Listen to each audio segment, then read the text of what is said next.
ሰላም ጤና ይስጥልን ቤተሰብ እንዴት ናችሁ? እኔ በጣም ደህና ነኝ፣ እግዚአብሔር ይመስገን። ለዚህ ቻናል አዲስ የሆናችሁ ላይክ፣ ሰብስክራይብ በማድረግ ቤተሰብ እንድትሆኑ በአክብሮት እጠይቃለሁ።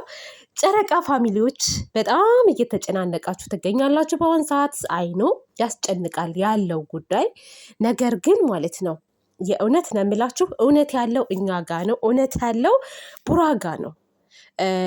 በህግ ቦታም ቢኬድ የምትከሰሰው የምትቀጣው እዩ እንጂ ብሩኬ አይደለም። አንደኛ አባት ያልሆንን ሰው አባት ነክ እመን አትመን እያለች እያስገደደች ስም እያጠፋች፣ ነገር ግን ልጅቷ ከተወለደች በኋላ ዲኤንኤን ምርመራ ይደረግ ብሎ ቡራ ሲጠይቃት ደግሞ ለምን ብቻህን አልመጣህም እያለች ስበብ እያበዛች ነው።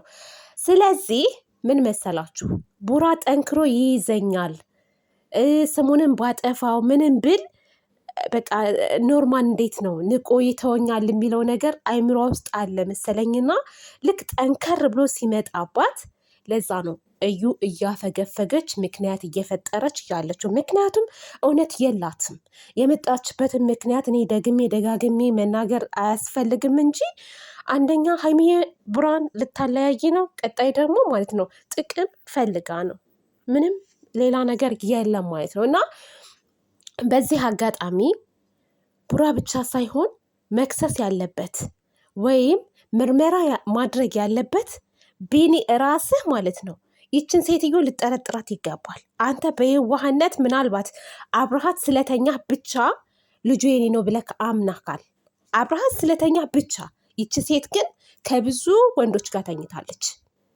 ስለዚህ በየዋህነት አንተ ልጁ የኔ ነው ብለክ ዛሬም ድርቅ ብለክ እየተከራከርክ ነው የምትገኘው። ኖ ልጅ የአንተ አይደለም የብሩኬ ነው እያለች እቺ ሴት አንተን ክድሃለች እኮ የውሸት የብሩኬ ነው እያለች። ስለዚህ ቡራ ብቻ እንዲመረመር ሳይሆን ማለት ነው አንተም ከልጅቷ ጋር ምርመራ ማድረግ አለብህ። ልጅቷ እኔ የአንተ ናት ብዬ ራሱ እኔ አላስብም በአሁኑ ሰዓት። ምክንያቱም ማን እንዳስረገዛት ከማን እንደወለደች እዩ ራሱ አታውቅም። እና ቢኒ ራስ ዝም ማለት የለብህም። ከብሩኬ ጋር ሆነ ልትጋፈጥ ይገባል። በእርግጥ ዛሬም የተናገርከው ነገር አለ። እሷ ምርመራ ማታደርግ ከሆነ ወደ ህግ እንሂድ ብለሃል። ይህም አንድ አማራጭ ነው። ሁለተኛ ደግሞ ቡራ ብቻ ይምጣ ነው የምትለው። ሀይሚቲ ቡራ ብቻውን እንዲሄድ አልፈለገችም። ነገር ግን ቢኒ ራሱ እኔ ጋር ራሱ ኮሜንት የጻፋችሁ ልጆች አላችሁ፣ በድብቅ ካሜራ በድብቅ ተይዞ ሀይሚ ሌሎችም በድብቅ እነሱን ሊከታተሏቸው ቡራ ብቻውን ቢያገኛት የሚለው አማራጭ አለኝ እኔ ራሱ እንደ አማራጭ ማለት ነው። ወይ ወደ ህግ ቦታ መሄድ ወይንም ደግሞ የድብቅ ካሜራ ተደርጎ እነሱ ተደብቀው እያንዳንድ ድምጿን ሁሉ ነገሯን የሚሰማበት ነገር ተደርጎ ማለት ነው በርቀት ቢከታተሉ ምንም ነገር መቼም እንዴት ነው ሰው ፊት ወይ ጫካ አይደለም ሰው ፊት ነው የምታገኘው ወይ የሆነ ሬስቶራንት ምናምን ነው። እና እዛ ቦታ ላይ ምንም ታደርገዋለች ብዬ አላስብም። እና እነሱ በድብቅ ሆኖ የሚከታተሉበት ነገር ድምጿን ሁሉ ነገሯን የሚያሳይ ካሜራ ተደቅኖ ማለት እንደዛ ቢሆን መልካም ነው ብዬ አስባለሁ። ልጅቷ በጣም አደገኛ ልጅ ናት። በቃ ዝም ብዬ ሳስብ እንዴት ነው የሆነ መሰሪ የሆነች የሰው ልጅ እኮ ከአነጋገሩ ከግንባሩ ምን አይነት ስብዕና እንዳለው መለየት ትችላላችሁ። የእውነት ነው የምላችሁ። ስለዚህ ቤተሰብ ምንም ነገር አያስጨንቃችሁ፣ አታስቡ። ወንጀለኛም ከተባለች እሷ ናት ወንጀለኛ የምትሆነው። እንደውም ሀይሚቲ ልጁ የአንተ ከሆነ በአብርሃት መኖር አለብህ ብትባልስ ምናምን እያለች ነበር። ይሄ ነገር ያስጨንቃታል ነው የሰው ልጅ ማለት ነው። አይደለም አንድ ልጅ ቀርቶ 3-4 ልጅ ቢወልድ ራሱ ማለት ነው ማንም ሰው ሊያስገድደው አይችልም። በአብረህ ኑር የሚል ህግ የለም። አልፈልግም በአብሬ አልኖርም ካለ ልጁን ይረዳል እንጂ በአብሮ የመኖር ግዴታ የለበትም። እና ይሄ ነገር ምንም ሊያሳስብሽ አይገባም ሀይሚዬ፣ አታስቢ።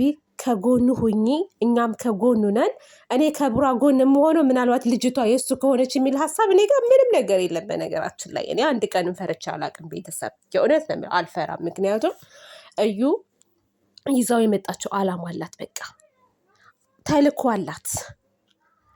ማሰብ ያለባችሁ ከዚህ በፊት ያሳለፋችሁትን ነገር የእናንተን ህይወት ለመበጥበጥ ብዙ ሰዎች ጣልቃ እየገቡ ነበረ።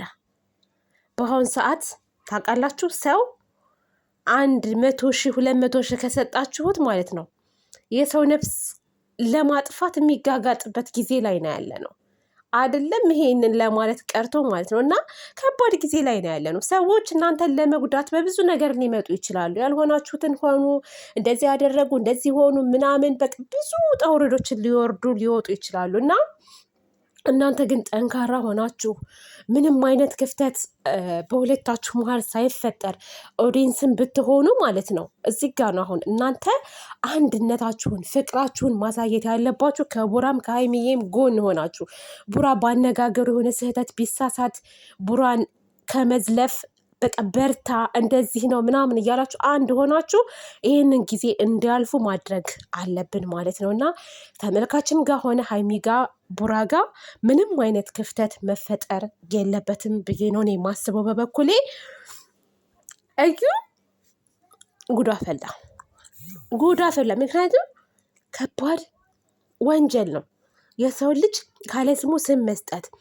በአሁኑ ሰዓት እንደውም እኔ ሰምታችሁ ከሆነ ማለት ነው አንድ ባለትዳር ወንድ ሚስቱን ሳያስፈቅድ ሌላ ሴት ጋር ሄዶ መገባበዝ ምናምን እንደሚያስቀጣ ታውቃላችሁ። ሚስቱ መክሰስ ትችላለች ካለ ሚስቱ ፍቃድ፣ እሱም ደግሞ እንደዛው ማለት ነው። እና እዩ ደግሞ እያደረገች ያለችው ነገር የልጁ አባት ያልሆነን ሰው የልጄ አባት ነህ ብላ የልጅ አባት ነኝ የሚል አካል እያለ ደግሞ ያንን አካል ኖ ያንተ ልጅ አይደለም በማለት በብሩኬ ብቻ ሳይሆን ማለት ነው ልጇን አባት በመካዷ ራሱ ያስጠይቃታል እና ልጅቷ ጤነኛ አትመስለኝም። በአጠቃላይ ዝም ብዬ ሳስባት ይህ የጤና አይደለም እና አሁንም ቢሆን ካጠገቧ ሰው ካለ ቢመክሯት። ይሄ ነገር ረጅም መንገድ ከሄደ የሚጎዳሽ አንቺ ነው እንጂ ሌላ ማንም አይደለም።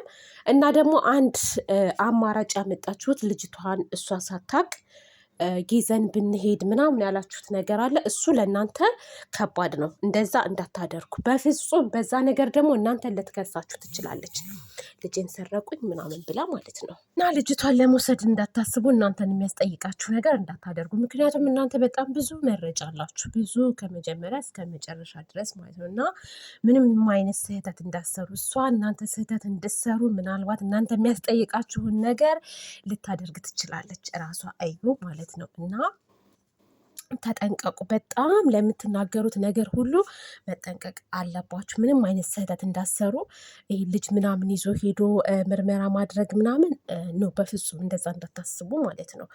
እና ይዟችሁ፣ ለማንኛውም እግዚአብሔር ያውቃል። እያንዳንዱን ነገር እግዚአብሔር ያወጣላችኋል ብዬ አስባለሁ። እኛም ከጎናችሁ ነን። ጠንክሩ፣ በርቱ፣ ወደፊት